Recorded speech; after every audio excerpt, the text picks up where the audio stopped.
The NBA is back and the Bulls are looking good. Yes, it was just one preseason game against the lowly Cleveland Cavaliers, but this is something that we can count on. The style of play that they had, defense turning into offense, pushing the pace. We're going to talk all about it on episode 49 of Gimme the Hot Sauce. And if you're watching on YouTube and looking for our good buddy Timmy the Lobster, he's not with us, but we've got him lit up behind John over there.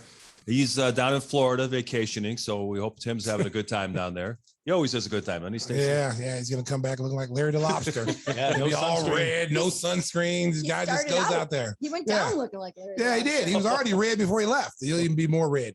Well, we got to give Timmy his props. Before he left, he did put beer in the refrigerator, made sure we were taken care of. Yeah. He's always looking out for the Give Me the Hot Sauce. He always is contributing. And like Martin Mull, he left the lights on.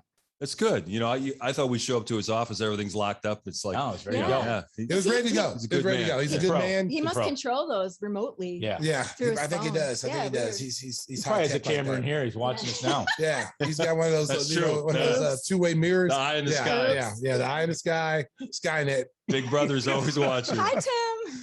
Hey, and this episode 49 is also a momentous occasion for the Gimme the Hot Sauce podcast. We want to welcome in Jeff Vukovich and Nationwide Insurance, our first full-time sponsor. Of course, we want to thank the folks at Bubble Up for getting us started with, we still use the Bubble Up app every week for all our files and research stuff. But let's get back to Jeff. You've known Jeff for a while. He's been a really loyal sponsor of all sports telecasts in Chicago, including the Bulls. And you've been singing that jingle for a while, Stacey. Yeah, I've been singing it a while. I think, I didn't make it famous, but I've taken it to another level. I've got all the Chicago broadcasters with their terrible voices trying to sing it, and it's just not the same because the Golden Pipes has really, really taken off. And Jeff's a great guy. I mean, he's an awesome guy. I know him outside of all this, and my son played against his son in baseball, and so that's how I really met him during the baseball summer when they were playing summer baseball. That's how I met him, and we have some friends that are mutual friends. So. Really, really great guy. And then it was really cool when I first recognized that it was him that I'd be singing these jingles for. I'm like, that's my man, Jeff. I'm going to sing the jingle for him. Because I used to just go, Nationwide is on your side. Right, right. And then since it was Jeff, I decided to sing it. So I like it. We got to get the folks at Nationwide Insurance maybe to come up with a long, an album version of that. So you can put that down on vinyl and sell it out of the back of your car. You know what? I mean, I sell a lot of things, Mark, as you know, so I don't turn nothing down but our collar over here, buddy. So, but I would like to have a remix. I did a couple, I think 4 or 5 months ago when the season was just getting over, I did the talk box one, where I kind of, ad-lib with my voice a little bit and hit the Roger Troutman the voice box, so it was pretty cool. So a lot of people like that. I put that on Twitter. But first and foremost, Jeff, a great insurance agent. We want to remind all the folks out there to do business with Jeff, because when it comes to insurance for your auto, home, and business, you want to contact the king of insurance, Nationwide agent Jeff Vukovich. You can contact him at jeffvuk.com. That's jeffvuk.com, VUK. And Stacey, it's time for the Golden Pipes, because when you think about Nationwide is on your side. We are off and running with that sponsorship. There you go. That's for you, Jeff. You got a good one, baby. I think Jeff's phone is ringing right now. After the Golden Pipes. The Golden Pipes, baby. I'll only do it for Jeff. So we are open for business, Sarah. Give me the hot sauce. If you'd like to sponsor us or do some advertising here on the show, we're going to get a contact site for you coming up real soon that you can reach out and be a part of the show as we continue to grow. I noticed, Stacey, you dropped in America in the broadcast the other day. Yes, America. You'll be hearing a lot of that one too, baby. I'm bringing the show to the game. Don't sleep. Hey, listen, you know what? I mean, we got a lot of followers, so they're used to that, America thing. So I say, Stacey dropped the America, then he reeled it back in like, Chicago. I meant to say America. I did. I meant to say America. I mean, seriously, we do have a lot of people in America watching the Bulls now. Yeah. So, I mean, we're NBA TV is all over the place. I mean, I got some tweets from people from Australia, England, South Korea. Oh my God, we did great the game. We love listening to you. So, Yeah, it's we're Hey, we're world known. We Baby. played in Mexico City, so That's right. That's right. Neil was Hola. complaining all the way, right? Man. You don't. Oh, You don't even want to go there. and All right. speaking of Neil, Neil was texting me through the game, harassing me. Yeah. That's He fine. texted me at least 5 or 6 times during the game. While you were on the air? Yeah, I was on the air. So I was reading the drop, okay? And I wasn't really enthused about reading the drop. I was like, I didn't have the energy that I normally do. And so he texted me, he's like, hey, how about picking up the energy there? We need more energy. And I go, and this is coming from Mr. Excitement, the king of energy. The king of wanting to read. Yeah, exactly. Who never has energy reading the drops. Right. Matter of fact, I kind of sounded like Neil when I did read that drop, and I thought about it, and I go, you know what? He's right. Maybe I need to hit a little bit more energy, so I turned it up a little bit. Yeah, well, And the Bulls are back because they're starting to get some love nationally. I was watching The Jump the other day, and Zach Lowe, who we had on the podcast earlier in the year, they ran one of Stacey's calls, Sound Full. And they said, if you want to go to League Pass, what's the most exciting team to watch on League Pass? He said, you want to watch the Bulls because of Stacey King and his great calls. So, I got some love for Zach. I got some love last night for an NBA TV. Yeah. Wow. The funny thing about this all is that, I've been doing this is year 16. Right. And I've had teams we haven't been very good over the last 5 or 6 years. So a lot of times people don't really get to hear you as much. But when the team is winning and doing well, like the Derrick Rose years, you're on TV all the time. So now people are starting to go, wow, he's really exciting. Yeah. I've been doing this for 16 years. We just been in the closet because we haven't been winning. Right. And now we got an opportunity to really do well. Seriously, this is the most excitement I've had since we drafted Derrick Rose. Yeah. And I went to watch the practice. I was like, wow, like this is going to be a much better team than Nick Friedel gave us credit for. So Slick Nick, if you're out there listening, saying we're going to be the 11th seed in the Eastern Conference. Okay. 11th seed. I guess you didn't see the preseason game. And somebody said, well, don't get too excited. It was a preseason game. It's still an NBA team. It's still the first game for both teams, a whole new roster, having to fill each other out, trying to find their roles and identity. And they went out there at one point. When was the last time you saw a Bulls team in preseason, probably in our championship years, have 130 in the third quarter? Yeah. It was just insane. And you looked up and you're like, oh my God. Like we've got like 135 points in the third quarter and there's still a whole quarter left. And I'm like, oh my God, they might score 160. And you got a new phrase for the team. That's going to be on merchandise all over Somebody's the place. People's already going to say, you know what, America, everything I do, comes from the heart. It comes from the heart. You got to patent it or trademark it first. Trust me, we're already on that. Okay, we're already on that. Okay, so there's going to be a lot of dunks this year, America. It's going to be fun to watch. It's going to be fast break city. This team is going to be an exciting team to watch, just because of the fact there's so many dunkers on this team. Yeah, there's so many athletes on this team. They're quick, they're long, they're athletic. So it's going to be a nightly basis where there's going to be some nasty plays. And I got to be ready to go, man. So I came up with something the other night, just off the cuff. Shy Slamma Jamma. Yeah. Because we had like back-to-back dunks. Like it was back-to-back. And I was just like, I brought back the old memory of Phi Slamma Jamma. Yeah. With the Houston Clyde Cougars Drexler, back in the 80s. And I always thought that was the coolest name. That was, yeah. And it could never be duplicated because that was a college and you're talking about a fraternity. Mm-hmm. And so, here it is, 20, 21. And then I hit him with the Shy Slamma Jamma. Yes, that's sweet. And that's pretty cool because it's a Chicago thing. It's about Chicago. And you can only be in this fraternity if you can dunk.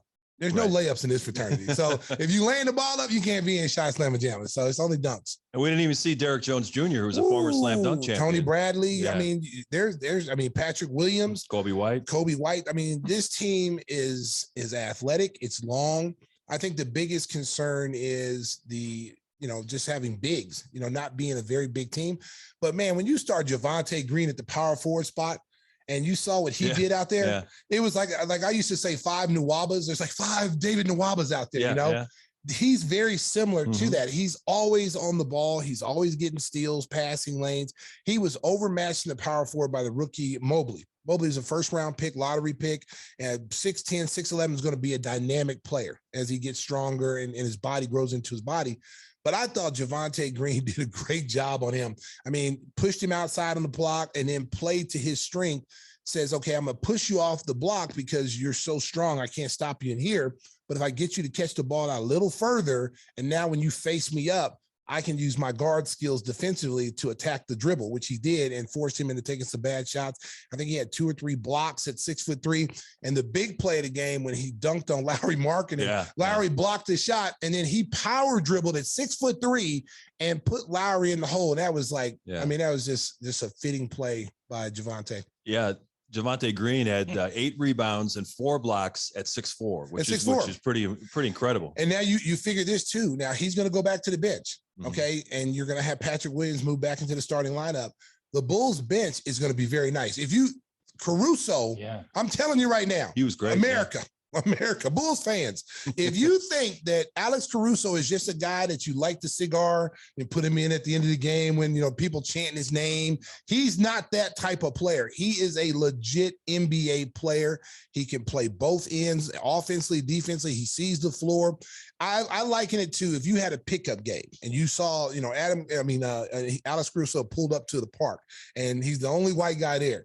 And teams would be like, well, no one's going to pick him. He'd be the last guy taken. No one would take him because they look at him and go, no, he's not a player. He's not. But he put his little white headband on, you know, and no one would pick him. But when he finally got on someone's team, that team would never lose, and he'd be the reason why they would lose. And that's playing with LeBron has done wonders for his confidence. And I saw him at Texas A&M when he was a freshman, him and DeAndre Jordan, when I used to do Big 12 games. And I walked in the gym and saw him doing all kind of dunks. And I was like, who is this dude? Who's this white kid doing all this, you know? And they're like, oh, you ain't seen nothing yet. And so he's doing 360s and between the leg dunking. And I was just like, wow, I was really caught. And he could shoot the ball. And he wasn't just an athlete. He could actually play. And you see it now. I mean, he came in the game, he had 10 assists off the bench. You pair him with Kobe White off the bench now. So now Kobe can be his natural scorer. He doesn't have to have the ball in his hands. He can actually be now Zach LaVine role. And now you got a point guard in Caruso that you can put out there with any of those guys and good things are going to happen. But now you pair him with Kobe White, you know, maybe Derek Jones coming in. I mean, that second unit is going to be really rich. Javonte Green is going to be out there. So that's going to be a dynamic second group.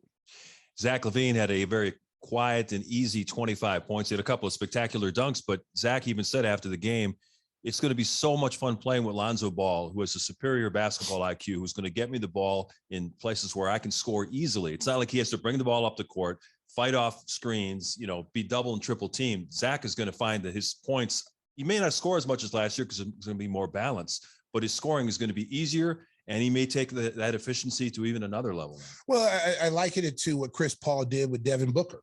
You know, Devin Booker, before Chris Paul was there, he had to initiate the offense. He had to set his teammates up. He had to score. Zach was like that last year, and he was phenomenal at doing that.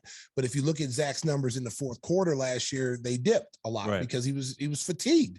Now you've got so many guys that take the pressure off of him. You got a true point guard in Lonzo Ball that can make everybody's game easier. It's not just Zach's. Vooch's game is going to be easier. DeMar DeRozan, he knows how to get people the ball in their comfort zones where they can just go up and score and do what they do best. And he controls the tempo. When you watch him, I mean, it's kind of like, I liken it to like a Magic Johnson. You know how Magic was. Magic would get the ball, and the first thing he did instinctively was look up the floor before he even dribbled. And then he would flick the ball ahead. If someone was wide open, he'd flick it ahead 60 feet, bam, and hit you.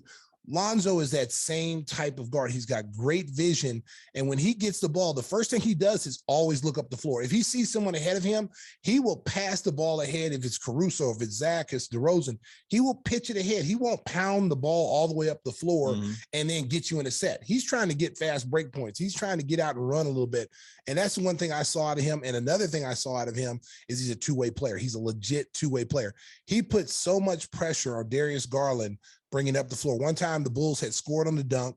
He picked up 94 feet. And Garland is super quick.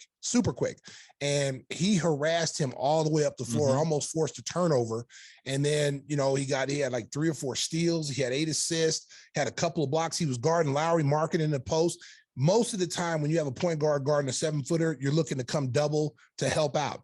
He's got such good size at the point guard position and 6'6".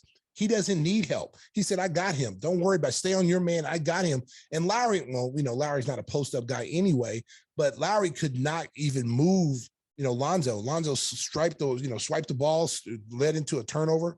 And then what else you like about them? 30-something assists, 36 to 9 turnovers. Yeah. At one point, it was 32 assists and 3 turnovers. Mm-hmm. Most of those turnovers came with that second group. Right. That first group only had that third group. But that first group, I think going into that second half of the game had 3 turnovers. Yeah, they were very impressive. And a lot of people were worried about, can Zach LaVine and DeMar DeRozan coexist as primary scorers? And you could see the early indications that they're going to do some things in a 2-man game where they're going to really put the defense in a bad spot.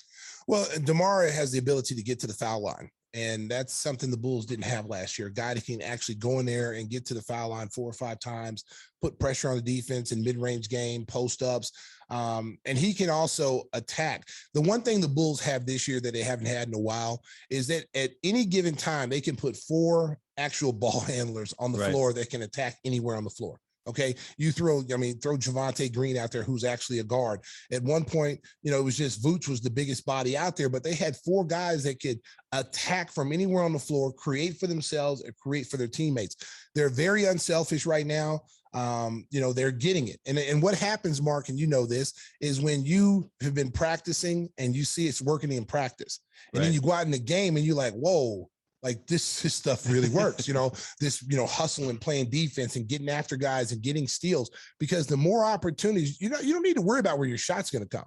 You're going to get a lot of shots in transition. You're going to get a lot of shots if you run the floor and take advantage of matchups that you can attack.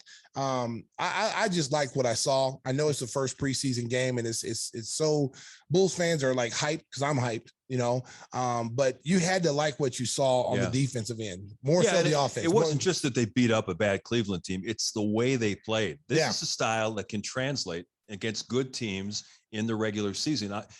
We've both followed the league for so long. Sometimes you can get fooled by a score, but the way they played is what stood out to me. It's a style I think translates. Well, and think about this, I don't like to beat a dead horse about last year's team, but last year's team creeped into the top 12 defensively, and they were not really a good defensive team, but they were in the top 12. This team is much more athletic, much more long with more length.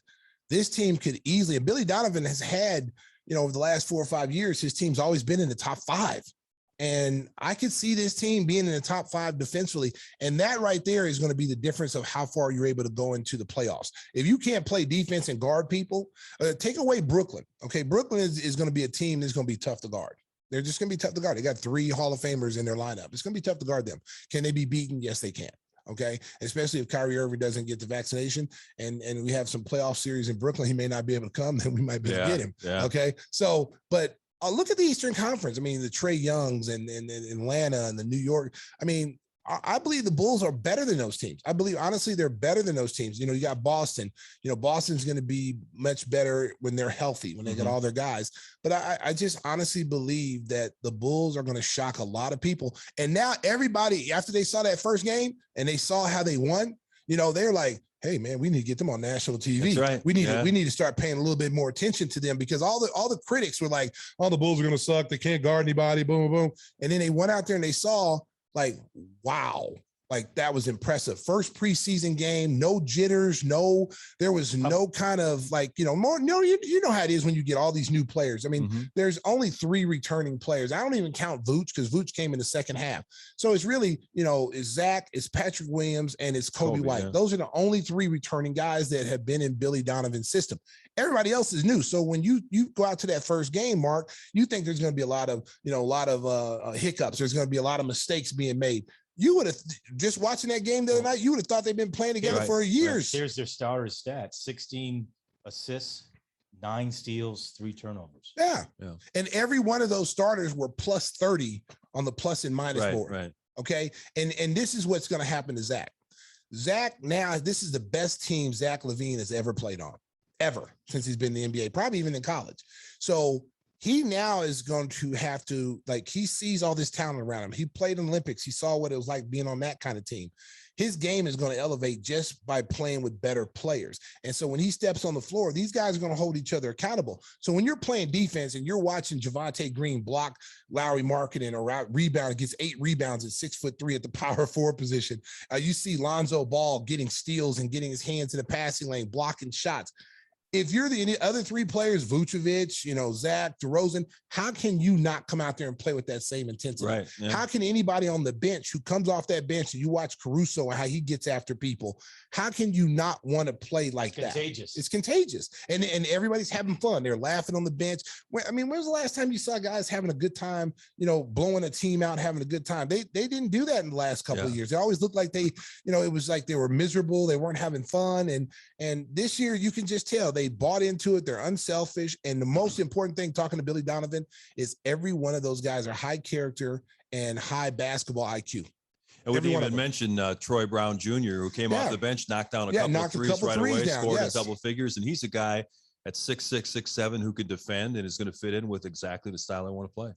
They're just so much better. I mean, from top to bottom, they're just so much better.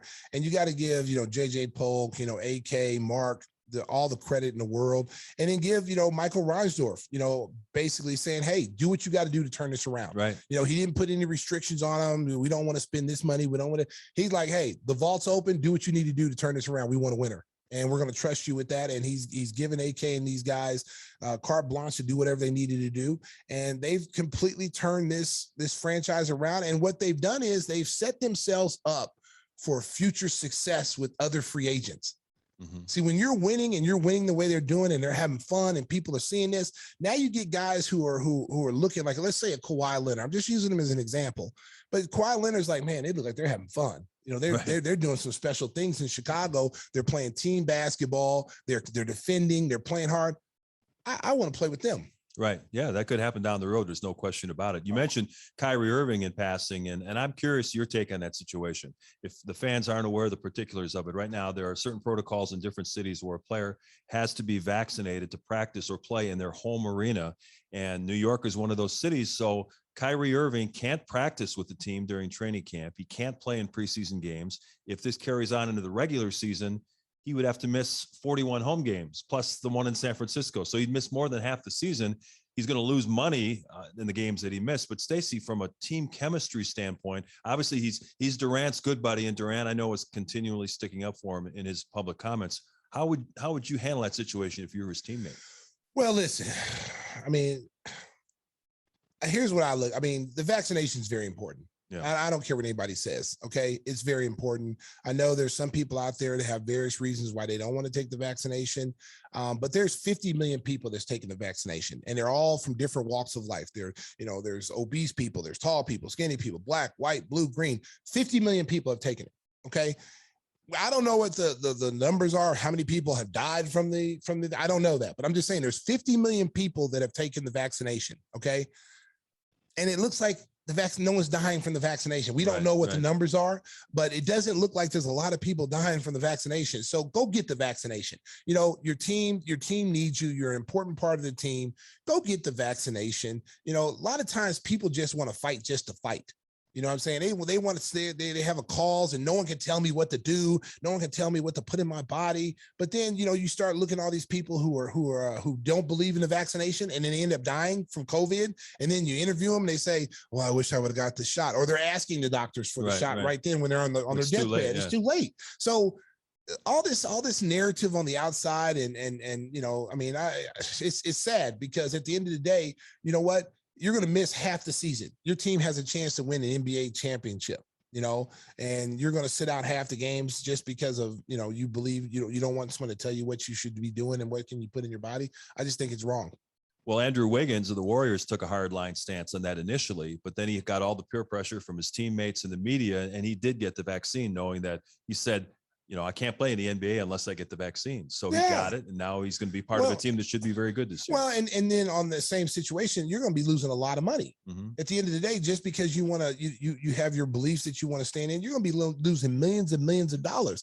Is it really worth all that? And then on top of that, if you're on a good team that has a chance to win a championship and people are counting on you and you don't show up, it's like, okay, well, then he's not, he doesn't really care about the team. And I just think in my opinion, I just think it's wrong. You do what you want. Everybody has their own rights. You do what you want. You don't believe in the vaccination, don't take it. But I know firsthand people that are friends of mine that I went to college with that didn't want to take the vaccination, didn't believe in it. 3 of those people died. Yeah. Died. And so I see it totally different. My brother passed away from COVID and they didn't have the vaccination at that point. Right. So I've seen it firsthand. I've had probably at least 12 people that I know personally that have died. So I look at it a totally different way. And the thing for Kyrie Irving is, as long as Kevin Durant has his back, they can't touch him. But if Kevin Durant ever changes his opinion, he'll be out of there so fast. I mean, do you really want him to have to be in that position? But he's put him there. Yeah, you put him in that. And Kevin Durant is, like I said before, I said this before on this show, America. Kevin Durant is one of the few guys that can get along with anybody. Mm-hmm. Like he can actually fit in, blend in, and not be a diva. He can fit in and blend his talents in. He'll still stand out, but he would prefer to be in the back. In the Olympics. Yes, yeah. I prefer to be in the back. But you're putting Kevin Durant in a tough situation because this team is favored to win the championship, and you not showing up and possibly missing 41 games. New York is not changing their protocol, okay? And you got to remember too that this is just a start of how they're doing things. Like you're not going to be able to go anywhere without vaccination. This is just a start of this. We're doing it in arenas. The Bulls are doing it. A lot of the arenas in the country are doing it. You have to be vaccinated to get in and show proof that you've been vaccinated. It's going to be a point where you can't get on a plane.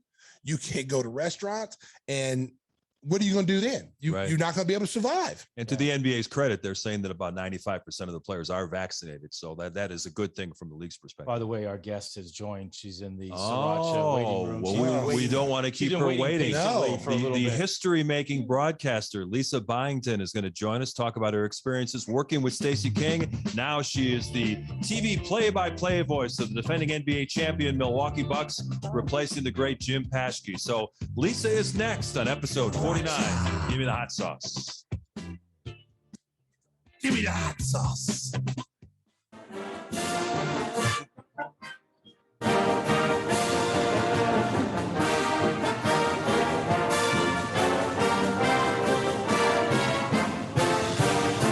Yes, the unforgettable Northwestern fight song. We want to bring in a proud Wildcat alumni. The great Lisa Byington joins us on Gimme the Hot Sauce, episode 49. Lisa, thank you so much for making time for us. I know it's been a whirlwind for you over the last few weeks. Congratulations on becoming the first full-time female play-by-play voice in the NBA. Yes. A round of applause from the Gimme the Hot Sauce crew. Yes. I appreciate it. Actually going back to the fight song, it's a fun fact. Not only is that the Northwestern fight song, but it was my high school fight song too. Wow. So when I decided to go to Northwestern, I always joke with people, it was because I didn't have to learn a new fight song. Wow, I think you could have handled it. So what kind of player were you at Northwestern? I know you played basketball and soccer, but let's stick with basketball for now. Describe your playing style in your college days. Oh, I was kind of the feisty, in-your-face point guard, and we played a flexed offense, so it didn't go very well. So I became the backup point guard very quickly. My stats aren't that exciting. They're actually more exciting in high school than they were in college. But it's I love the school, and I did play two sports. I was recruited to play 4 years of basketball and then 2 years of soccer. It is a little crazy. But it's actually the most fun that I ever had in college because I'm a person that likes to juggle a lot. And I think that's actually paid dividends in my professional career. The more I do, I think the better I am. And so to handle two sports and academics at Northwestern, it honestly, it was great. It was the best time of my life. And you were also the play-by-play voice for the Chicago Sky. The Sky moving on to the WNBA finals. You must be enjoying watching that from a little bit of a distance now. Well, I actually was able to be at the game. That's great. When they got to the WNBA finals. And a cool story with that is actually I went with one of my best friends in college, and he brought his daughter who's 8 years old, and she had never been to a WNBA game. And so it was amazing to watch her. At the end of the game, we were driving back, and she said, she was asking about number 30, which is Azurá Stevens. And then she was asking, who's number 3, Candace Parker. And so she literally in the back seat was writing down their names and wanted to make sure she had the spelling of the names correctly. She wrote Candace as first name. She wrote Azurá, had to ask Azurá's spelling like 3 times, but she got it. And she's going to write them letters. And so she got home with her dad, and he took a picture of her, and she's writing letters last night. Wow. Parker and Azurá. That's cool. Yeah, it was awesome. So I actually tweeted about it, and it's actually taken off on social media a little bit more than what I realized it would. That girl's gonna be a celebrity. Yeah. Yeah. So LB, tell the listeners, like, you know, how you got your start in broadcasting, and, you know, who did you look up to, you know, as you were getting into this career? Like, who did you say, you know, I like that, I want to follow in those guys' or her footsteps or whatever? Was there someone that stood out to you that made you want to do this? You know, it's funny because like I listened to some other play-by-plays, and they're like 7 years old, and they knew at 7 years old that they wanted to be a play-by-play or an announcer. And that just wasn't me. You know, when I was a little girl, I was out playing sports all the time. And so when I watched TV, I was watching TV thinking that I was always going to be the athlete that the broadcasters were talking about. Yeah. And so, you know, it wasn't until college where you start realizing as you get older that, oh, you know what, I really can't play for the rest of my life. And so it was in college where I was like, you know what, I probably should start kind of deciding what I wanted to do.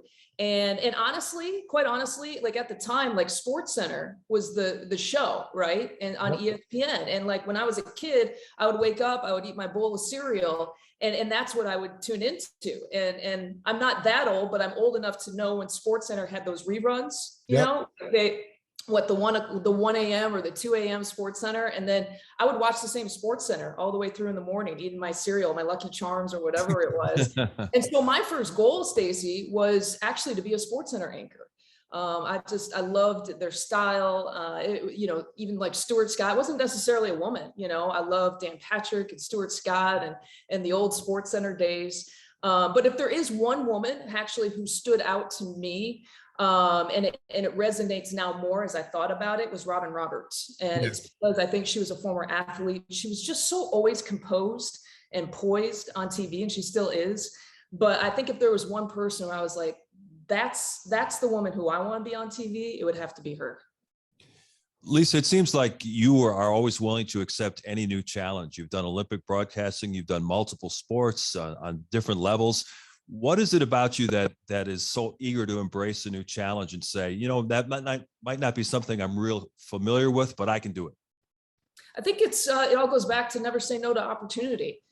Because if I did, you know, I'd be sitting in Kalamazoo, Michigan, probably still working one of my first jobs, which is at like a brew pub in Kalamazoo, Michigan. And I think you got to take that jump. I think you have to risk and you have to make yourself uncomfortable. If you ever find yourself too comfortable, then you got to challenge yourself in some way.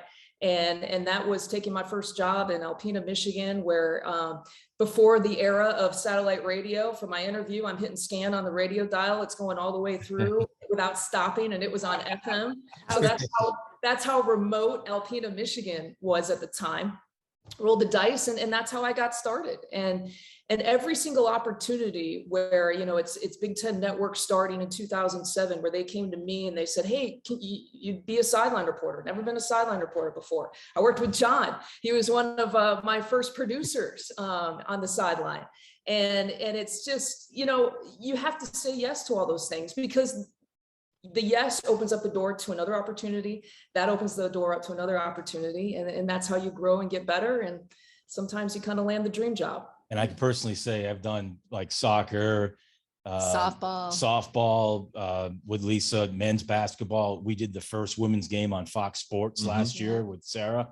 And there's never been an event that I've walked away said, she's always at her A game. And there's no surprise that she was able to go up the ranks and work for CBS and Turner Sports, because even those smaller events, she always was on top of everything. And those are challenging. There's no question. Yeah. Smaller, you know, where you don't have all the information but always just ready to perform. And like I said, I'm not surprised that she's now in the NBA. And I guess I segue because now you're in the NBA and you did your first game.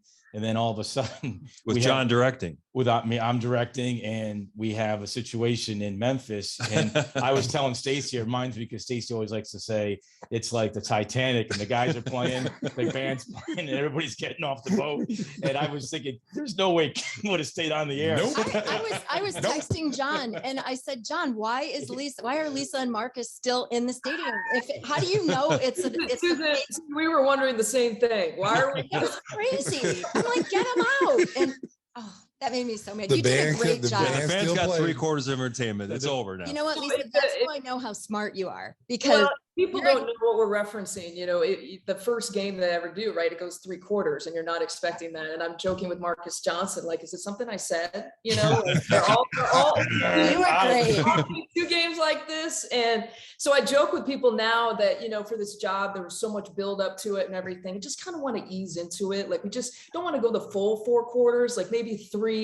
And then, John, when we do our game Sunday coming up, like maybe 3.5. And then by the time we get to the regular season, we'll get to the 4 full quarters and knock it out of the park. I think you killed it. And I think that it showed how smart you are, because doing your job is one thing, but being able to fill like that is something else. And you really shined. And the other thing is, I think, I don't know why I'm talking so much, but I think you made Marcus better, to be honest with you. I've been listening to Marcus and Jim for years, and he seemed really you're a big fan relaxed of with Jim's. you.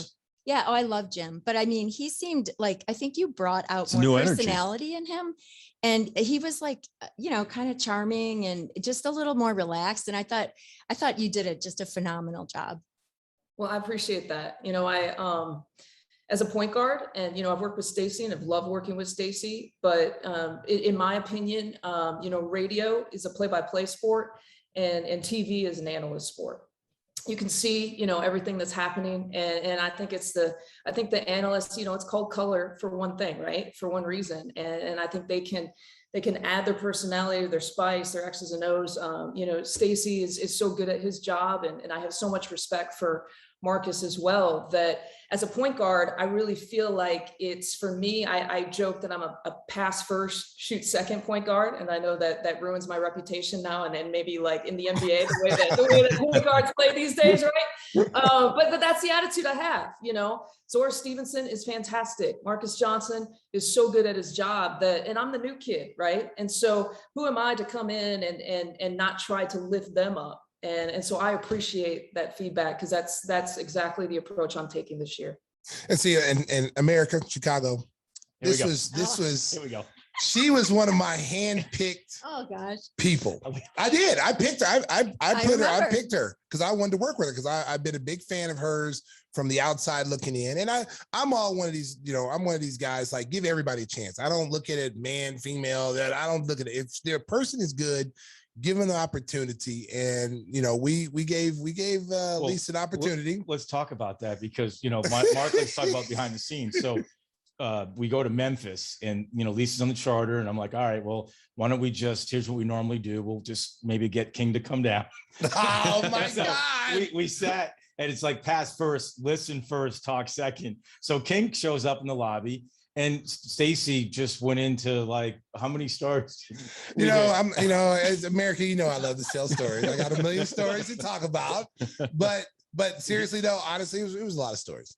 It was a lot of stories. It was, John, it was pass first, listen for 50 minutes second. You know what? I was just trying to make you comfortable, Lisa, because I knew you were coming to the big stage, and, you know, me being Michael Jackson, it's hard to find a Jackson to be on stage with me. So you were coming on as Janet. You're the most talented Jackson besides me. So I wanted to make sure that when you came on stage that you didn't get stage fright. So that's why I was trying to relax and get you. But I will say this, like, I had a blast working with her. I mean, she knows her stuff. She is the ultimate professional. And I've like I said, I've been watching her from afar, and I've always thought she's one of the best in the game. It was just a matter of time before she got an opportunity at the NBA level. Until she tried to sing the jingle, though. Yeah. We got a sponsor. Yeah. That's our Jeff Vukovich. Jeff Vukovich, nationwide. You said Lisa sing. I think that was the last game we worked. And now that I think about it, is that coincidence that he wrote the permission slip, the permission email for me to sing the jingle.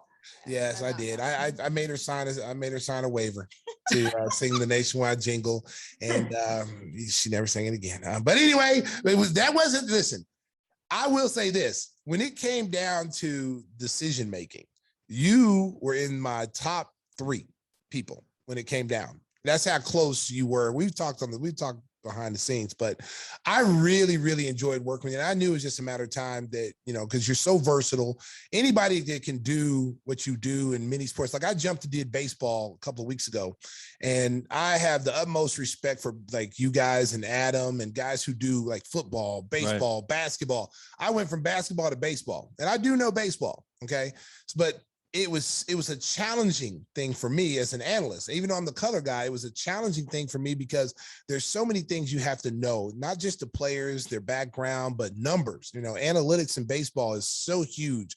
And I was just like, man, I'm not quitting my day job. I'm staying where I was at because I'm in a comfort zone in that basketball. That's my element. Coming out to that baseball, doing the White Sox game that night, woo, man. I would do it again, though. I ain't gonna lie. I'd do it again. As long as we didn't have no rain delays, I'd do it again. I'll say this, Stacey, you know how much I loved working with you and just appreciated the opportunity to be with the Bulls. And, there's some things like, first of all, you got to make sure that Stacey has his bag of Starburst, right? Yeah. Got to make sure that that's all set. But, and I hope this doesn't get lost. And this is something that I realized in just working closer to you and side by side with you is, you're a fun guy. And I think that stands out to everyone, right? That you're a fun guy, but I hope it doesn't get lost at how well you know the game, and that's one thing that I just really, really appreciated is that you have that unique mix of making people laugh and then making people think too, and it's just, it's a gift. And so it was awesome. And I really appreciated the opportunities. It got my feet wet in the NBA. And I'll never forget that. So this will be the last time that I'm being nice to you. So wait a minute. So what you're saying, Lisa, what you're And then we'll telling go back to our old relationship. what you're telling America You're gonna and the Give Me the Hot Sauce fans, it was me. It was me to help you get your feet wet. It was me that held your hand. And now you got the opportunity to be the lead person in Milwaukee, which you deserve. You know what, Mark? I was wondering, he was being so quiet at the beginning. How are we going to hear Stacey? Lisa, don't let Lisa, so well behaved. Lisa, don't let these guys come between what me and you've established, right? We have a relationship outside of this. Don't let none of these guys come between us, okay? Okay, we're family. We're family. Oh my God. And then you're like a little sister to me. You might be an older sister. You might be older than me. I don't know. No way. No. I'm 40. Don't flatter yourself. Well, you're 32, right? Yeah, I'm 32. Oh yeah. Say Southside. I got that little shock collar. You keep on talking, I'm gonna shock your little ass over there. All right. But before I was rudely interrupted by the cackler, that's what we call Southside. She's the cackler, and she looks like Shirley Temple with her little curls today. I'm a good chip, lollipop. I love those little cute girls. All right. But I'm so happy for you. Think about this. You get to work for the world champions. How many people can say their first NBA job they get to work for like an elite organization, elite team? It's not Sacramento Kings. Yeah, it's not Sacramento Kings. It's not the Butte, Montana Buffalo.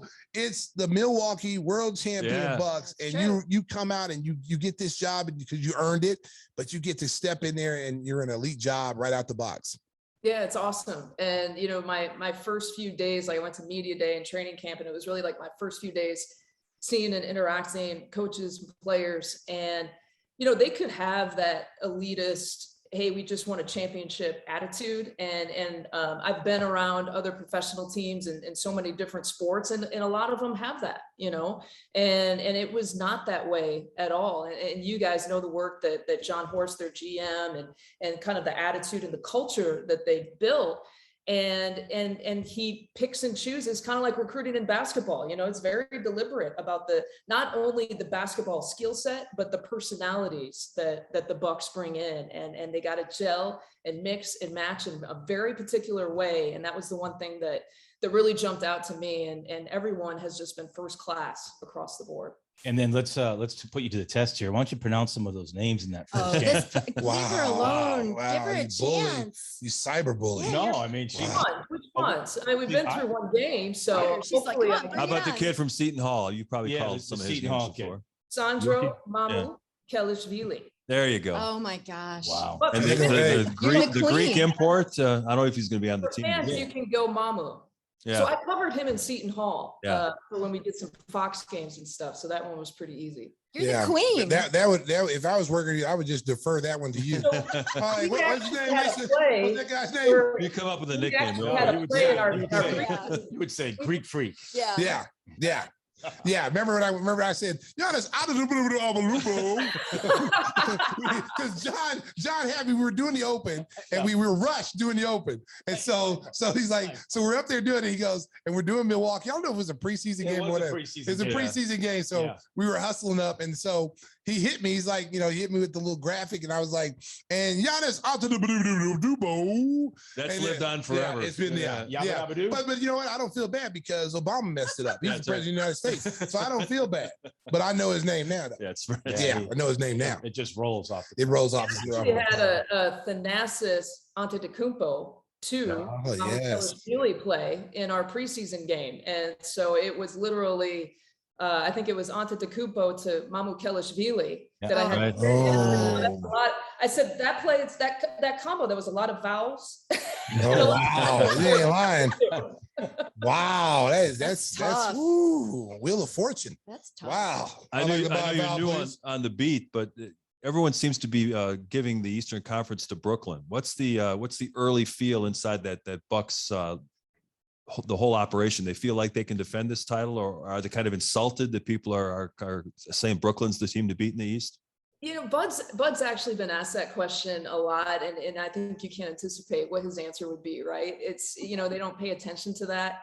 And I'll say this, I was sitting next to Marcus and we were watching the first training camp together, and he said, and he leans over and he says, you know what I'm noticing is they're just relaxed now. And they got this like championship swag to them a little bit, like everything's going to be okay, And so I thought that was interesting from a guy who's obviously watched every game in the last few years, for him to kind of point that out. Obviously, with Brooklyn getting healthier, that's going to be a big story, and they're the favorite. And I think a lot of people are pitting the Lakers and Brooklyn together in the finals. But Milwaukee, it's going to be hard to judge. They look better in practice, I will say, than they do in the preseason, because they got a little more pieces that we're watching.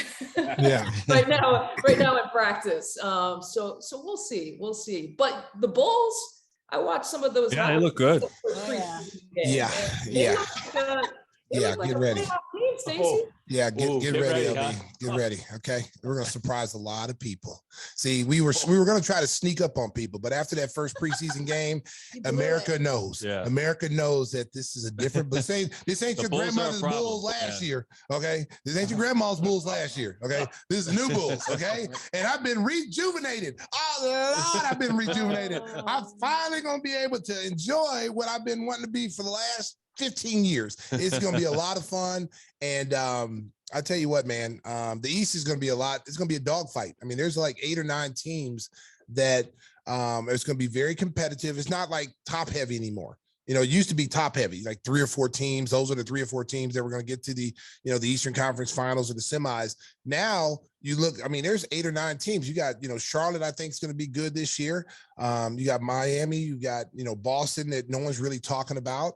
You got us, who Nick Friedel had us like 11 of 12 in the Eastern Conference, which that's a joke. Are we going to mention him? I am. I'm because he owes me collect dinner. on that I'm gonna bet, get yeah. on that bet. Yeah, because we're gonna be better, have a better record in New York.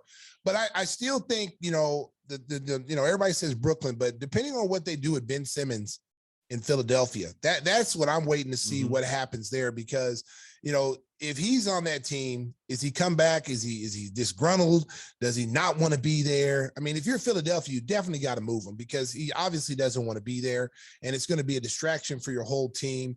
But what do you get for him? I mean, who's willing to part with all the assets that it's going to take to get him? I don't think you even mentioned the Hawks. Did you mention the Hawks? I'm not a big He's fan of the not Hawks right now. Oh, okay. I think the Hawks last year, it was a fluke. I think because, they were one of the worst teams in the first half of the season last year. And then they made the coaching change and they were one of the best teams in the second half. with a young team, and I've seen this throughout my career as a broadcaster, sometimes young players don't handle success very well, because it came so quickly. And how will they be hungry this year? Will they have the same mental makeup that they had in the second half last year? I don't think so. I think John Collins is going to be a beast. You see that Big dunk time. last night? I think he's going to give you problems. Listen, New York and Atlanta, I'm not really scared of them. Seriously, I'm not. I don't fear them. I'm more concerned with the Milwaukees, the Brooklyn Nets. Those are the teams that I'm gunning for. The rest of these guys can be beat. I'm not worried about them. There it is. Stacey King. I'm not worried about them. Handicapping the Eastern Conference. I'm not worried about them. I'm not worried about them. We're Chicago. We fear no one. Okay. Oh. Those banners up there in those rafters, those are not decorations. See the banners behind me? Behind you. See those LB? See those banners back there? Those are not decorations. Those are actually banners of a championship caliber team. Okay. And you're on a championship caliber team now. What's going to be interesting with your guys is that I thought last year they all accepted their roles. Bobby Portis came in and really sparked them coming off the bench. The one guy that I'm going to be anxious to see this year, if he can stay healthy, is DiVincenzo. Missing most of the second half last year, didn't get in the playoffs. He had a hurt ankle. They had surgery on his ankle. Game 1. Yeah. So I'm anxious to see how he plays. What additions have they made? I mean, what free agents did they get, or did they just stay status quo with the team that won the championship?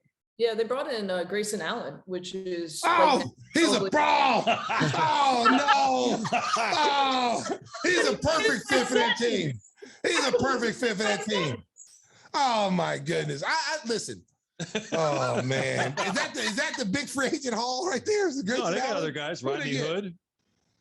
Well, look. Okay, yeah, Duke. I like it. Well, they got a bunch of Duke guys. Yeah, they got a bunch. Stacey, if it's not broke. Yeah. That's exactly. You need fill-ins, okay? They brought in Osway from Boston. They got George Hill. Okay, yeah, that's not moving the needle for me, okay? But Grayson Allen, oh my God! I just hope he doesn't trip people. Just do all kind of antics.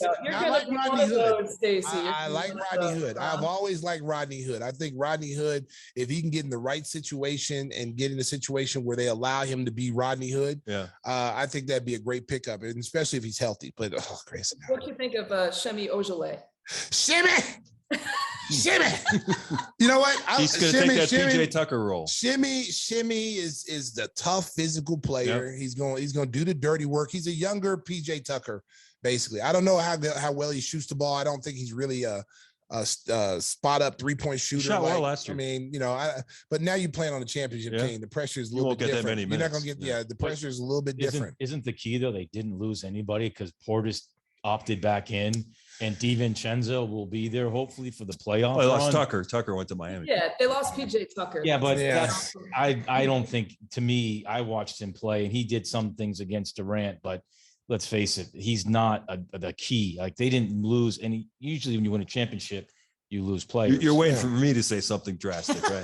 Well, I look at, I think the key with Milwaukee, and I think it's going to be with any team this year, because there's no nights off when you're the champion. Winning 3 championships and being in that same situation, you're everybody's Super Bowl. And it's going to be interesting to see how they respond coming into these dog days where you've had, 3 games in 4 nights, 4 games in 6 nights, and they're playing against a team that's not very good. And, do they show up and play every night? But you have to remember, I mean, they've been at that level, at that elite level for 3 or 4 years now. I know they lost Toronto when they were up 2-0, but it's been the same guys. Now they added, Holiday was huge last year. And that was the deciding factor right there. Like having a point guard like Holiday. And like Lisa said with Marcus, it's getting through, and you got the 3 banners. It's getting through the grind, winning and knowing what it's like and knowing what it takes. The problem with that is, though, John, is that, expectations, they've been through the expectations, and they've had where they failed,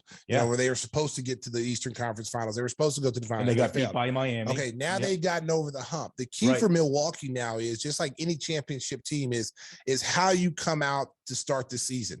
Are you coming out with the mindset we are defending our title? Are you coming out with a chip on your shoulder because everybody is counting Brooklyn and Philadelphia ahead of you, and they're saying you're the third best team or second best team? How are you going to, when you're tired and we got the COVID still going on and we've got injuries that you got to account for, how are they going to respond when they got to play every single night, when every single team is there's a bullseye on their back? Giannis will, that's where Giannis steps in. And Lisa, I thought that interesting story that you told about Giannis taking all the players. I don't know if MJ ever did this for you guys, but Giannis took everybody to Greece, right, Lisa, over the summer? Yeah, he did. MJ never spent that kind of money on us. Alligator arms, alligator arms, brother. But I mean, it kind of, I think I said on the air, it reminds me of some of the college teams sometimes when they have the opportunity to go overseas on a foreign trip. There's something about, we all can hang out at the Stars house in your home city, but there's something about going somewhere, not only going somewhere, but going overseas somewhere to have that time to build the chemistry and get to know your guys off the court. And, for me, and to go back to the Bucks and handling the kind of this championship year and being the champions, I completely agree with you, Stacey. But the other thing that I'm going to be interested in seeing is, I hate the term load management, but for the Bucks, it's literally going to be a very real situation for them. I mean, Giannis, who normally is not very transparent about his health, I think with the media, on media day, said like, look, I'm out of shape. My knees aren't great right now. And so they have to maybe sort of ease him in, to this season when you've got a Middleton and a Holiday who not only went into July to win an NBA championship, but they went even beyond that to play in the Olympics. So those are your big three. Those are the guys that are, quote unquote, let's be realistic, going to win you that championship again. So it'll be interesting to see how many games they play, when they choose to kind of take that time off, because more so than any other NBA year, for those three guys, staying healthy and managing them this year is going to be so crucial for Bud and this coaching staff. I totally agree with you, because the season was turned around so quickly. I wasn't a big fan of it. I'm not going to lie, America. I said we should have started the season in December, because it went so long with the Olympics and everything. And now, and you remember last year, there was so many injuries to key players in the playoffs that it was an exciting playoff. It was exciting watching the playoffs, but when you don't have the main guys in there, you have LeBron and Anthony Davis ailing, you've got, Jamal Murray in Denver out with the ACL, and, all these guys that are injured. Kyrie Irving gets hurt with the ankle injury. James Harden is still not recovered from the strip club and the chicken wings. But so, having the season start so early, I'm really thinking there's going to be a lot of people missing a lot of games this year.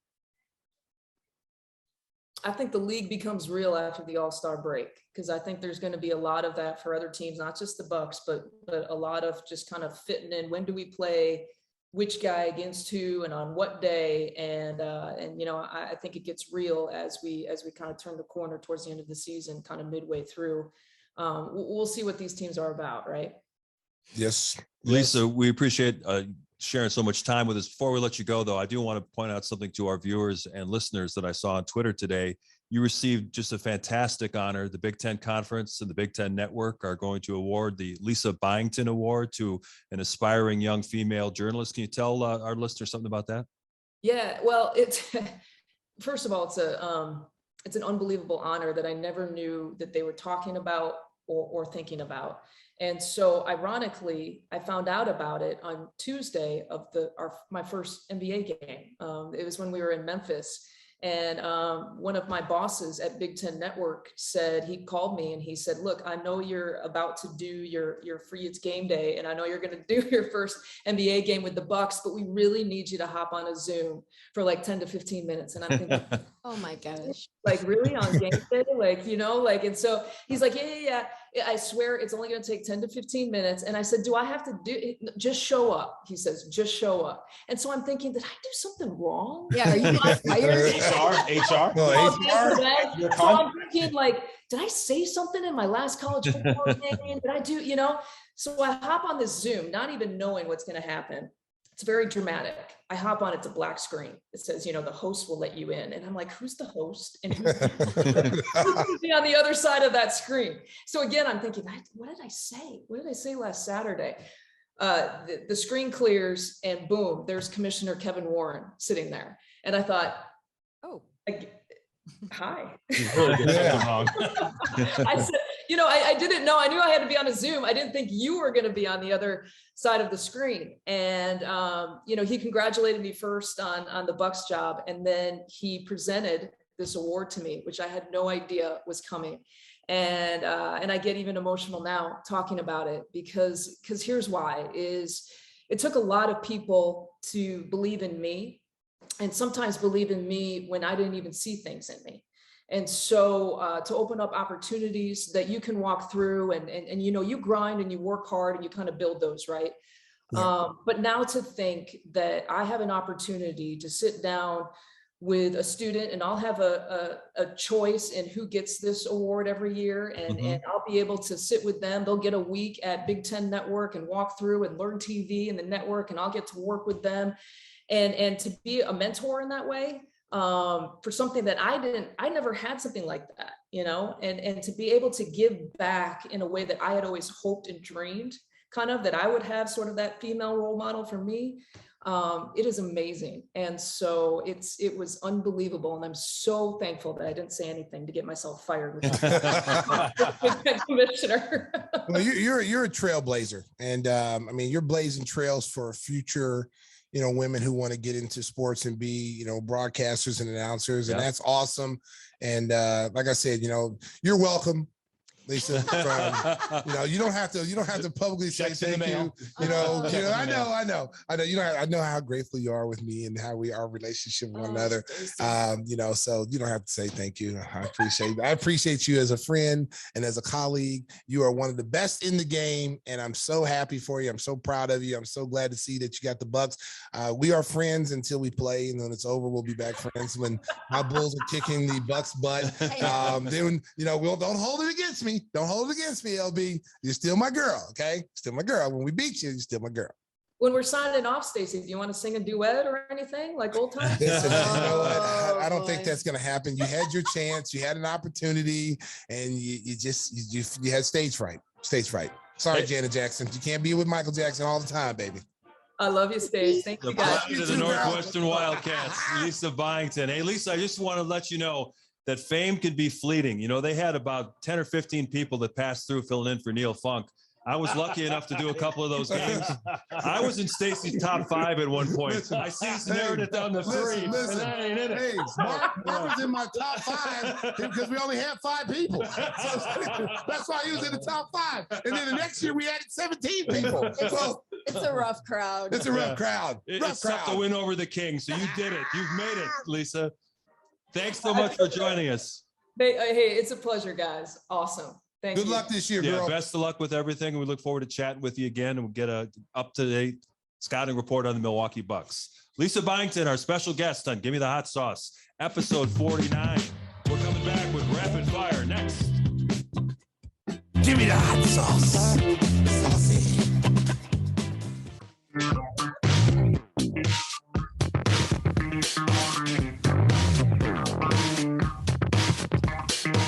Really great catching up with Lisa Byington. Stacey, she's still calling Big Ten football games and flying back and forth and doing this and that. I mean, it's kind of like what Jason Benetti was doing with the White Sox and doing all that. It's the broadcasters today have to be so versatile because they're in such high demand to go to all these events. Well, Adam is doing that too. Adam is missing 14 Bulls games this year because he's got other commitments with Fox.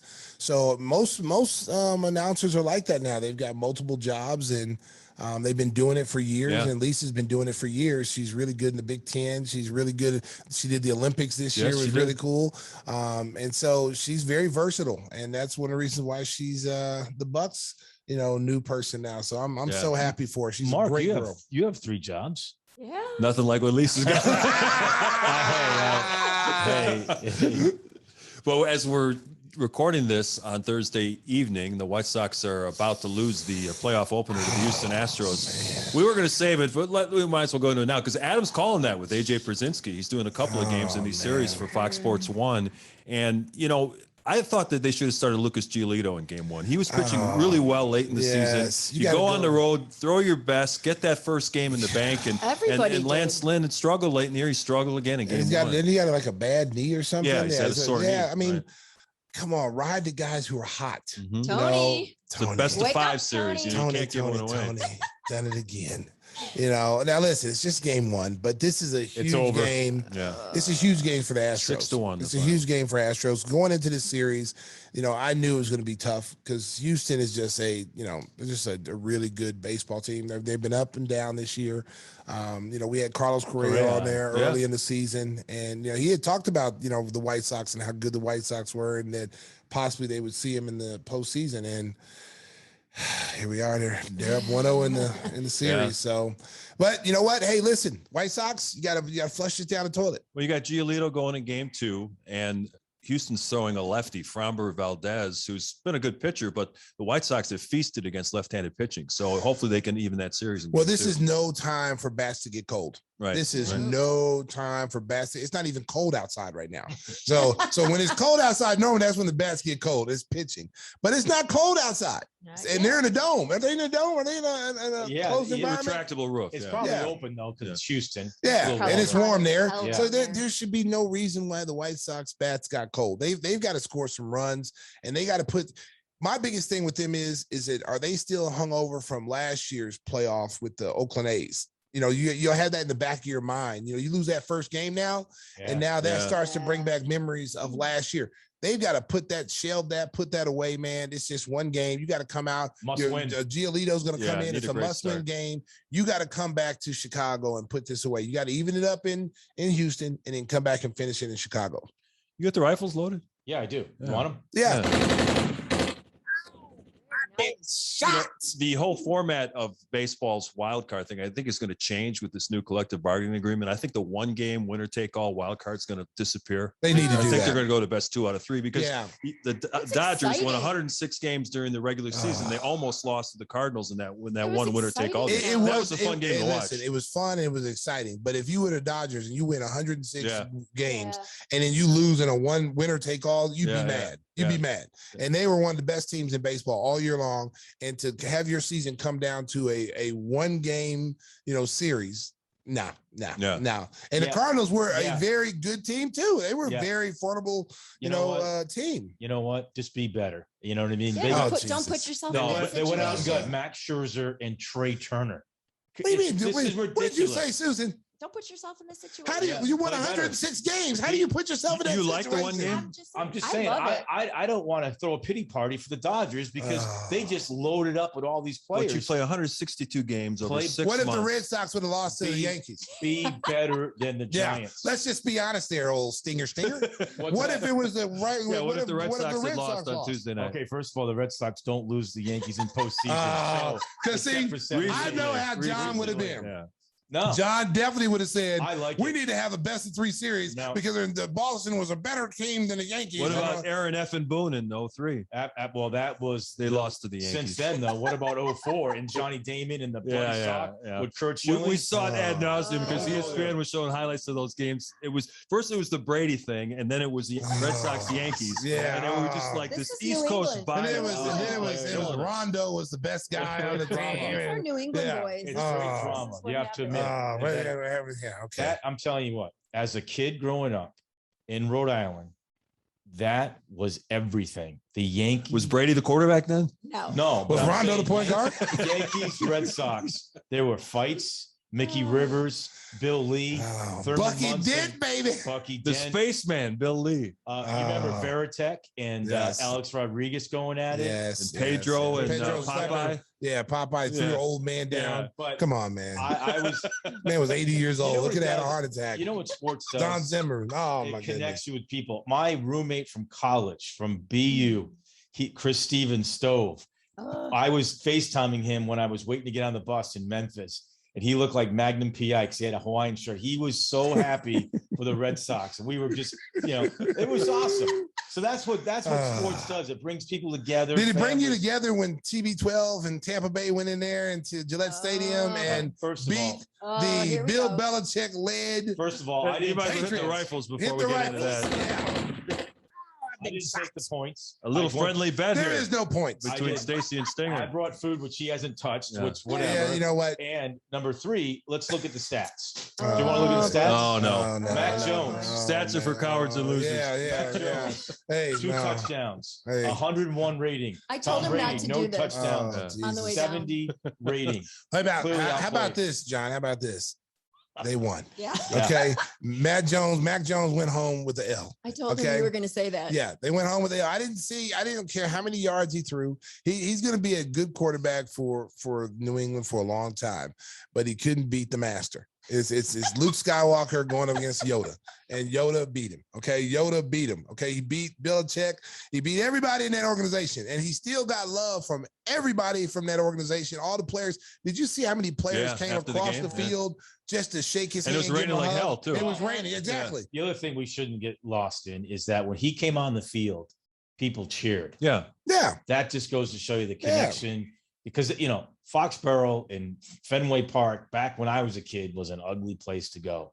And it just goes to show you the fans in New England, how much they embrace that guy. Well, they started booing him once the game began. Well, that's how it's going to be. But Yeah. they cheered him when he Yeah. came on the first time. but how do you boo a guy like that who's won as many You championships? shouldn't. You should Yeah. never. And I'm a big person. Like the other day when Larry Marketing came in and Denzel came in, the They crowd booed booed him. Denzel. They booed Denzel mercifully. They booed him, Yeah. and I just think that's wrong. I I do think too. I think when those guys put on those jerseys, the Bulls jerseys were the first jerseys those guys put on. They didn't come from another team in a Right. trade. Right. Those were the jerseys. They came in as rookies. They put those jerseys on. They gave you everything they got. Maybe it wasn't the way you like it as a fan. Maybe they didn't play the way you thought they should have played. But if you're a Chicago fan, we're classier than that. Yeah. We're not Philadelphia. Hey, they I booed, agree. We're not that. I hate booing. they booed Andy Dalton. I mean, Yeah. others on We're better than that. We're better than that. We made Steve Bartman go into hiding. In the witness protection program. They toilet papered his car, throwing windows and bricks through his window, and the guy had to go into hiding for years Right. because of that catch he caught. The That if natural reaction that anyone any would have fan done. would have done. That's And Moises terrible. Alou know damn well he He- wasn't going to catch that ball, but he acted like he was going to jump up there with a 50-inch vertical and get that fly ball over over The like wall. three The brick rows wall. three rows into it. I think So- he admitted years later. That years later when Yeah. he's done playing and Bartman now is off the wanted I- poster list. I was at that game. I was sitting in the third base well. I had Were a you in great- next to Bartman? No, He was right Oh, behind I him. thought he He was. said, he said, go for it, Steve. He was like this. No. John was like this. And then when he saw the ball was coming in, I was he pulled his shocked. hands back and let Bartman take it. I was Josh Lewin's field stage manager, Okay. and Josh wanted to go interview that guy. Oh, He was so, and I'm like, how are we gonna? We were on the field, Yeah. right in that little camera well. I was there that night. Yeah, and so, but I remember like that's how bad. ugly it got outside. Yeah. I was in the concourse waiting to get down to the field level, for the post game stuff. Yeah. They were keeping everybody, held back for a while. And I saw them usher Bartman out of there. And Yeah. there were cameras running after him. Every local news station trying to get a word He with worked the with my guy. ex-wife over at Hewitt and Associates. And when all that happened, You got his address? Hey, listen. Listen.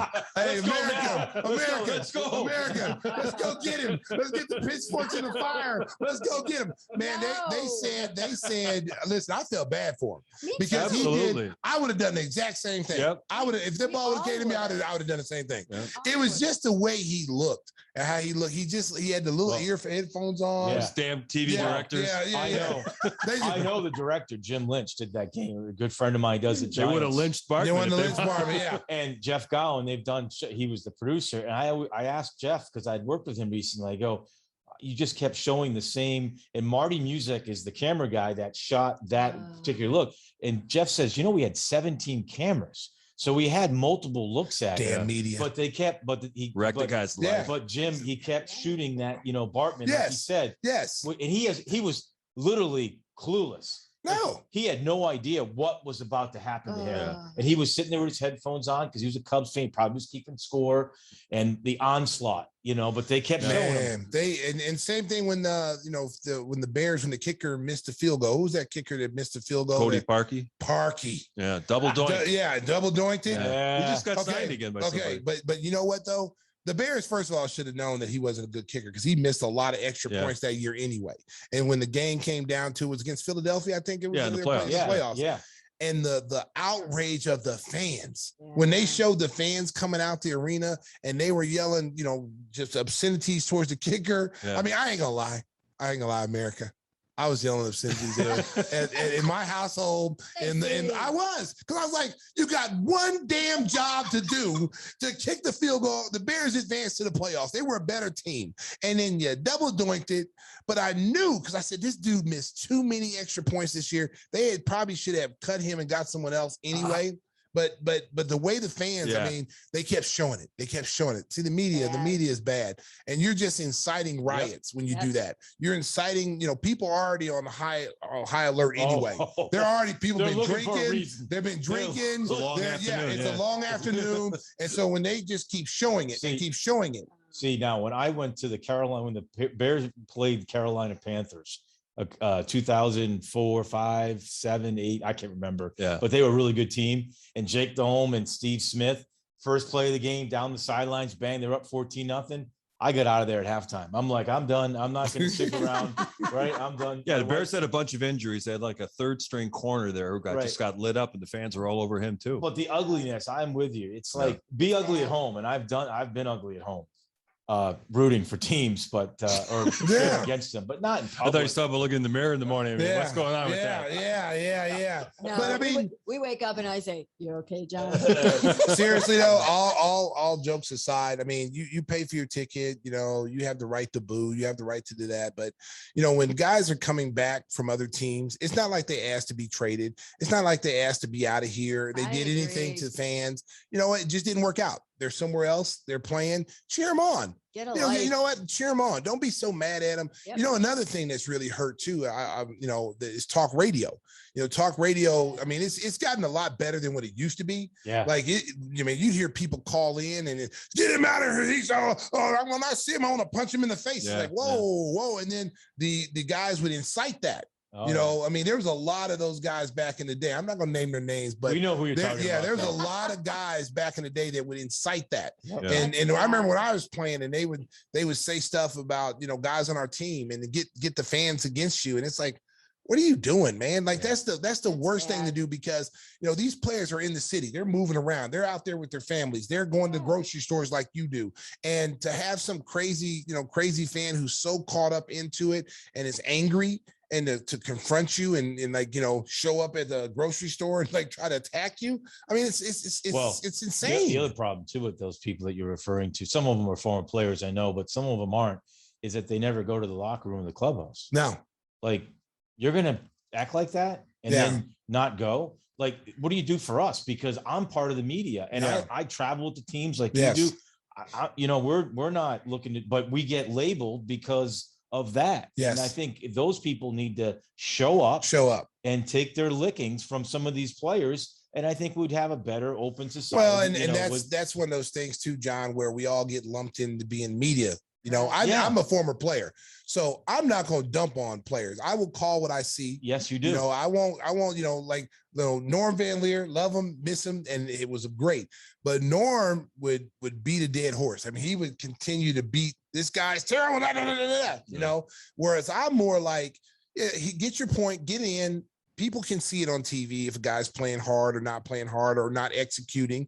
I don't need to keep bringing it up, because I was a former player. So I don't like dogging guys, but, at the same time, I have a job to do. I have to call it the way I see it. And people, they know when you're bullshitting. The fans know. They know when you're sugarcoating something, when you're a homer, because I'm quick to call out my team if they're not doing what they're supposed to do. And that's one thing I give Jerry Reinsdorf credit for, is that he, allowed us to call. He said, hey, listen, I don't want you to sugarcoat anything. Call it the way you see it. I don't want homerism. I want you, if you see something, you call it out. That's what you're an analyst for.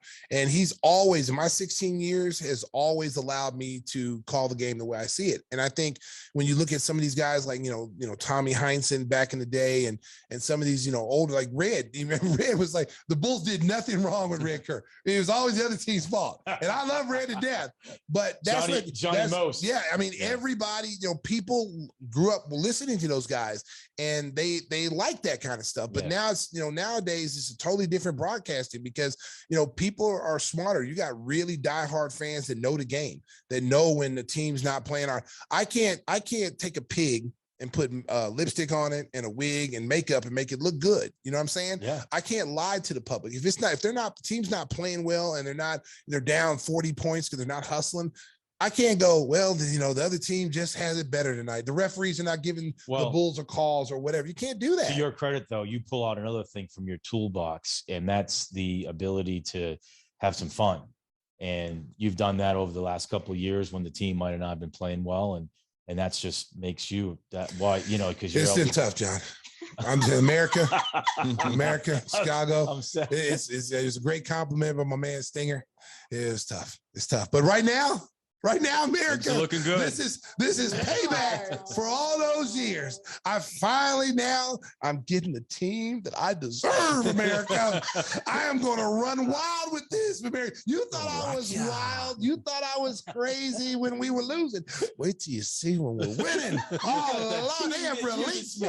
They have released me, baby. Oh my gosh. Well, speaking of teams that Stacey loves, the Oklahoma Sooners pulling out last weekend. Now they got the big Red River shootout up against Texas. How tough's that game going to be for you Saturday?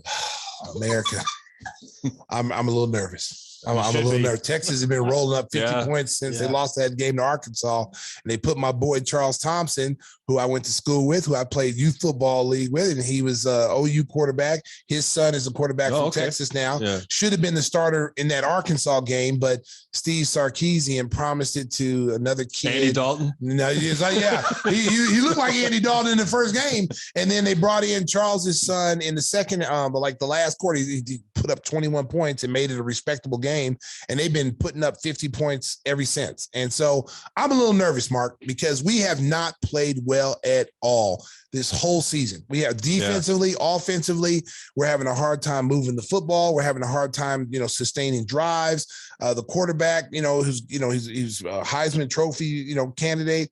Now he's, Spencer Rattler. Yeah, he's not. No, don't play that right now, John. It's not. No, just put that down, John. It's not. We're not worthy of the OU fight song right now. Okay, I'm really nervous. I'm really nervous. Texas, I don't want to say this, America, Sooner fans, I love you, Sooner Nation, I love you. But if you don't have some apprehension right now about this game on Saturday, you're lying to yourself. Well, because Texas has the ability in the Cotton Bowl with the team they're playing with right now, they have the ability to put up 50 on us. And I'm a little nervous. Yeah, they've all 7 games since 2014 decided by one score. Yes, one score. Now, are you familiar with this play like a champion? Yes, we started in Oklahoma. Right, which is interesting because apparently they've been Lou Holtz stole it. Yeah, Lou Holtz stole it. But Bud Wilkinson started like in the 1940s. Okay, wow. And it's been the original thing is it's still in the Oklahoma locker room. So Notre Dame tried to steal it. He said he read it. He read an old. He read an old book. When did Lou Holtz read a book?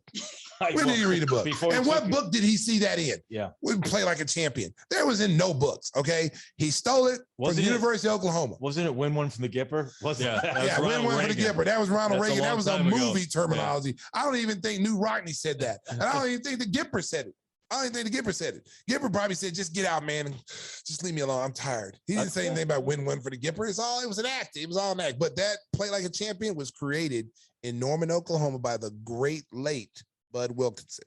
Okay, so stop stealing it, Notre Dame. Stop trying to take credit for something you didn't do. Plagiarism. Okay, you ever heard of the word? Love Stacey because he's well versed. Right. Like I'm multi-talented, America. I just want to throw that out there. I know they don't give me credit.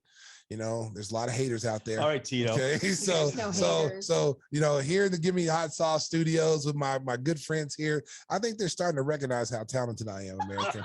They're starting to recognize that. Okay, they're recognizing me. John, Susan, and myself are Stacey's top 3 of people he does the podcast with. See, Mark, Tim's not here today, so okay. See, America.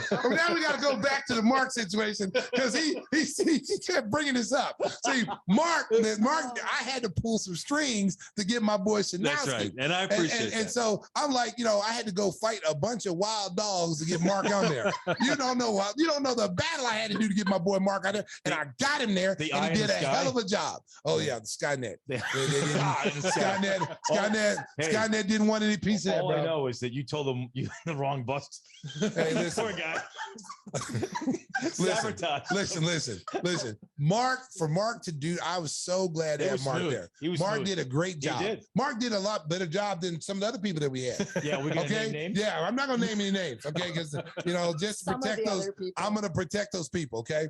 But they might be loyal listeners. America, yeah, exactly. America, we had about 17 people. Okay, I had to work with like 17 different people. Did you have to have like a little cue card? Half the time I didn't even know who they were. Yeah, put the guest thing on. No, but listen. Half the time you didn't even meet them. Listen, yeah. America, seriously though, all jokes aside, I know we're having a good time here. Mark Shanowski never did that before. Never did the play-by-play, and he got out there and hit a home run.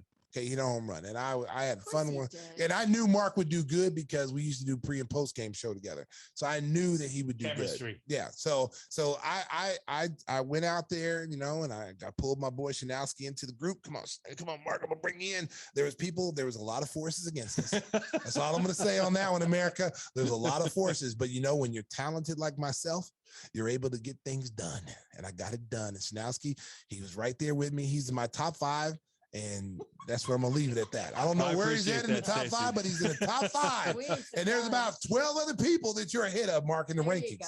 All right. I've been shot. Last thing we want to get to, the king of the word salad, Matt Nagy, came up with a very interesting week. Monday, after the Bears had a nice win over the Detroit Lions, he said that when Andy Dalton is 100% healthy, he's QB1 and Justin Fields is 2. Somebody got to him between Monday and Wednesday, because now we find out Justin Fields is the full-time starter going forward. Virginia McCaskey? I don't know. She might have came down. Somebody got to him. She might have came down and said, "Hey, look, put that kid out there." Yeah. It's a good thing for the Bears and for this kid's development. Well, let's just back up the truck a little bit, though. Beep. It was Detroit. Beep. It was a perfect game plan. They ran the ball with Bill Lazor calling the plays, not Matt Nagy. They played ahead, and their defense was special in the red zone. Now they're going to Vegas. They're playing Oakland. Oh no! They may not be able to run the ball with Montgomery. He's going to have to pat. Now, but see, this is job preservation, though, because I bet you what happened is Ryan Pace calls his buddy Nagy and he says, "Hey, let's have a beer late in the afternoon. I want to talk to you about something." He said, "If we go 5-12 with Andy Dalton as a starter, we're fired. We're out of here. If we go 5-12 with Justin Fields as a starter, we can go to ownership and say it's important for the kid that he has continuity with the same system for year 2, and maybe we can save our asses." That's my theory. I agree with you on that. Because I said this at the very beginning, that it would just be a matter of time because people's jobs were on the line. I even said that a couple of weeks ago. And I remember, I don't know who the people in here said, no, that's not going to happen. That sounds like Stinger to me. I don't know who said it, but someone said it's not going to happen because ownership likes Nagy. That's what they said. They do. Oh, they love Matt Nagy. And I'm like, I'm sorry. It's just a matter of time before it happens. What are you writing stuff down now? So I went back I did. Yes. I went through a bunch of quarterbacks for the last 20 years. Okay. You name it. I've got them on here. And Bob Avellini? No, I'm talking about guys like, Rodgers, Favre. Peyton Manning started 16 games. Mahomes only started Troy Aikman? Troy started a bunch of games, but they were 0-15. Yep. Russell Wilson started all the games. Derek Carr. Remember Derek Carr, Dak Prescott started. So what this has done is I agree with you that you got to start, especially a first round guy, you got to start him. But I would say, what happens if he doesn't develop and takes 3 or 4 steps back? Well, you mentioned Troy Aikman. Troy Aikman was 1-15 in his rookie season, but he played. Or gets hurt. Well, you can't control somebody. No, you can't control especially that. in sport is violence. At the end of the day, and we talked about this when we talked about the Bears to begin with, is that Mark hit the nail on the head. We go 5-12 with Andy Dalton, or we go 5-12 with Justin Fields, and he shows the ability that we all know that he has in those games that he has played. I think that you're just wasting time. Just go ahead and put him out there. Okay. Just go out there and put him out there. Put him in a situation where he can succeed every week with the Lazor call what's his first name? Bill Lazor. Billy, if you're listening to me, do not let Matt Nagy call any more plays. If he even tries to take the playbook from you and take the headset from you, go talk to Virginia McCaskey and tell her what's going on. Go snitch on him and say, hey, look, the games that we won is because I called the plays. The games that we lost because of Matt Nagy. That's what I say. That's what I tell her. It was the Lions. So you got Raiders, Packers, Raiders. It's brutal. Packers, Bucks, 49ers. Niners. Yeah. Listen. 5-12. Listen. Well, I got two in the bank already. As long as you give this kid a set of plays to utilize his skill set, you can't be having the playbook that you're going to give Andy Dalton to. Okay, that Andy Dalton playbook is not for Justin Fields. Absolutely. You have to give this kid a chance to succeed and at least be competitive as a quarterback. Put him in the shotgun. Let him do some RPOs. Get him on the outside on the edge where he can use his athleticism either to make a play on the run, which we know he can do. If you give that kid at least 3 seconds in the pocket, he has the ability to process that pass he threw to his buddy, his favorite receiver, number 11. What's his name? Mooney. That's his boy. Yeah. That's his boy. He always looking for his boy deep. Yeah. And you got somebody that can take the top off the defense. You got a quarterback that's got the arm. Dalton doesn't have the arm to throw that deep. That ball, if Dalton was in that same situation, it would have been a check down. Mooney could have been wide open, but Dalton knows, like, damn, I can't make this throw. I can't make this throw. You have to go under center, though. There are times where you have to use a little play action because the defenses, they're going to bring it. John. And it will be interesting to see if they're going to do shotgun and all. Raiders will come after him. John. Okay. The RPO is the new NFL. Mm-hmm. It's the new NFL. I mean, Lamar Jackson has been in the shotgun probably 90% of the time. Patrick Mahomes is in the shotgun a lot of times. Russell Wilson is in the shotgun. You got these athletic quarterbacks that can make plays with their feet. You got it, especially when you got a crappy offensive line. You got to give that kid a chance. They went behind center when they were playing Cleveland, and what happened? 9 sacks. Yeah, well, they were using Andy Dalton's playbook, and he was under center. And as soon as he hiked the ball, Myles Garrett was in his jersey. So I would rather put the kid in the shotgun, give him the RPO sets, let him ball fake the ball and get out on the edge and do what he needs to do. Now, I understand what you're saying. Yeah, you got to run center. I get all that. But when your offensive line is as bad as the Bears are right now, you're putting that kid at risk. At least he has a chance in the shotgun. He might need some Jeff Vucevic. He might need some Lords of London. Okay, but at least he has an opportunity to see what's coming from the shotgun. Because once you pull away from center and you turn your back to fake handoff or whatever you're going to do, you can't see where the rush is coming. Now you got to turn around. But before you turn around, there's already 3 guys in the backfield. There's no way in the world he can succeed that way. So at least right now, the running back's hurt right now. Montgomery's out. Yeah. So now your running game's going to suffer now because you don't have him out there. Yeah. So now you definitely got to put this kid in the situation where he can make plays with his legs and he can make plays out of the shotgun formation. At least put him somewhere where he's comfortable. He's more comfortable right now in the shotgun. Put him in the shotgun, run RPOs, and then you can still run the ball on RPOs. You can still hand off and the running back can see the holes and go, but it's all the offensive line. The offensive line is terrible. Yeah, it's terrible. So it doesn't matter who you got in the running back. You can put Eric Dickerson back there. He ain't getting nowhere. You can put anybody Eric back Dickerson's there. Over 60 years old. Exactly. So that'd be a problem. It would be a problem. But you put like a really good running back there, they're going to have problems because the offensive line are missing assignments.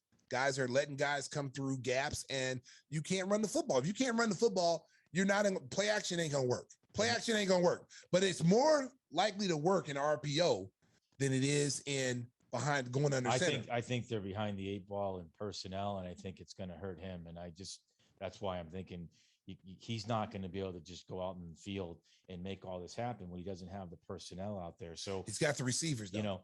He's got some good receivers. And it was Detroit, and they had the great running game. That's what I'm saying. They played ahead. They were able to play ahead all game. They had a great running game. That was key. Now, if they get behind, it's just going to be a very different. They're going to get behind. There's going to be times they're going to get behind. I mean, they don't. I mean, come on. I mean, their defense can't save them every single time. In that Cleveland game, they held on. They kept it within 1 touchdown for the longest, and then they were on the field all day long. They were worn out. And all of a sudden, you see Kareem Hunt get a run that he should have been tackled at the line of scrimmage. He breaks off a 30-yard run. You could tell they were tired. Yep. And it's going to be the same way when they play. Who's the Raiders next? Raiders. And the thing about the Raiders is that they are an explosive offensive team. They can put up 30 like it's nothing. They got a guy, Ruggs, that can take the top off the defense. Tight end Waller's Waller's probably arguably one of the best tight ends in the game. And they're going to be a little bit more hungry after they lost this past week. Monday night to San Diego. So they're going to be looking to right the ship there. And they're at home too. They're going to be at home. Yep. And that's going to be, and that place is really, really a nice place to play football. It's going to be it's intimidating. I for bet there's a teams lot of coming Bears in. fans there coming. There from will be. Vegas. Yeah, there'll be a will lot. be a lot Yeah, of there'll be a Bears lot of fans. Bears fans. I mean, I might have to make that trip. America. All right. Yeah, I might have to go Stacey. to Vegas. Yeah, we don't have any games. Taking the red eye to Vegas. Might have to take the red eye. Might have to get on the Stinger jet. You know, Stinger's got a jet. Him and Southside. You know, that's the kind of money they roll up there, and where they're from. You know, they got the big money. The Walsh Estate. You know, they're eating lobster and they're having lobster boils and crab boils and all this stuff. You know, they get all that stuff sent in from the East Coast. You know, one day it was express, and the lobsters were still alive. They were moving around. I was like, oh my God! They were dressed in little Tom Brady they had little Tom Brady jerseys. I did tell Susan when we're done working, I'd like to pop to like San Francisco and catch some Giants games. You know, maybe there you go. Maybe go to Fenway. Yeah, we want to do that. That's our bucket list. Buy a 20-game Spend package the summer going for and just hang in San Francisco. It's such a cool hangout there, man. Oh yeah, the wharf and all that stuff down there. I love that. You know, maybe go to Fenway and catch some games there or something. I tell you, man. You go vacationing with Tim Kelly and his family. Well, you know what? I mean, listen. When you got a private jet, you can pretty much go anywhere. Just call the pilot. Call the pilot. Say, gas it up. We're on our way to Fenway. You know, but the rest of us, we got to fly. What do you call the Blue or Southwest Airlines? We got to fly those. Yeah, Spirit. Yeah, we got to fly all those places. We should definitely plan a trip to Vegas. Yes. Don't you think? Yes. What happens in Vegas stays in Vegas. And go to Circa. Like herpes. Yeah. Tim will be so proud of you. Tim would be so proud of you saying that. Tim, we just hit you with the herpes. Woo! Look at him. Look at him right there, America. Tim Kelly. Tim Kelly right there. Look at him. Looking like Howdy Doody. In the sunshine in Florida. Looking like Howdy Doody right there, America. Clay Aiken, baby. Clay Aiken, baby. Look at him. There he is right there. Well, when we go to the props, it's time to bring down the curtain. On this edition of Give Me the Hot Sauce, episode 49. I want to thank the great Lisa Byington. She was a great sport. And we want to welcome in our brand new sponsor, Jeff Vukovich, Nationwide Insurance. Nationwide is on your side. Oh, we get two. You get two, Jeff. Two singing for the price of one. Drive a little safe in Chicago. Beep, beep. And don't forget, give me the hot sauce. The hot sauce, it'll make you popular. And she'll like it too. Woo! Go to GiveMeTheHotSauce.com.